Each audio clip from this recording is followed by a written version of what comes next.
মুখ থুবড়ে পড়েছে বাংলার ঐতিহ্যবাহী হস্তচালিত তাঁত। একটা সময় তাঁত নিয়ে বহু লেখালেখি করেছিলেন শান্তিপুরের এক তাঁতি বা তাঁত বিশেষজ্ঞ হরিপদ বসাক। তিনি জানাচ্ছেন এই তাঁত শেষ হওয়ার পেছনে বিগত দিনের সরকার দায়ী। তার কারণ বাম আমলে তাও হ্যান্ডলুম বা হস্তচালিত তাঁত রীতিমতো মহা সাড়ম্বরে তার বাজার ছিল, কিন্তু বর্তমানে 2016 পর থেকে তলানিতে গেছে হস্তচালিত তাঁত। সরকারের উদাসীনতা এবং তার সঙ্গে সঙ্গে বাইরে থেকে শাড়ি এই শান্তিপুর এবং ফুলিয়াতে আসাতে এখন রীতিমতো মুখ থুবড়ে পড়েছে।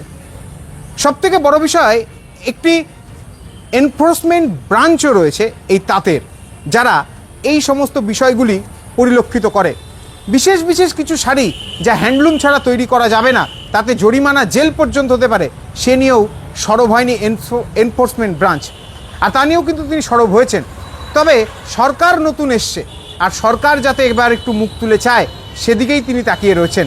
তাই তিনি জানাচ্ছেন যে হস্তচালিত তাঁত শেষ হওয়ার পিছনে বাইরে থেকে আসা, অর্থাৎ সুরাট থেকে আসা শাড়ি এবং বাইরের থেকে আসা যে সমস্ত পাওয়ারলুম এবং র্যাপিয়ার মেশিন রয়েছে তা প্রত্যক্ষভাবে দায়ী।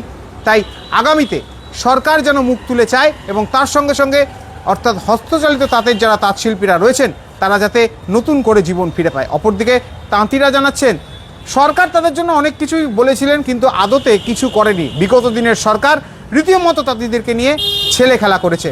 তাই তারাও চাইছে নতুন সরকার যেন মুখ তুলে চায় হস্তশিল্প তাঁতের ওপর।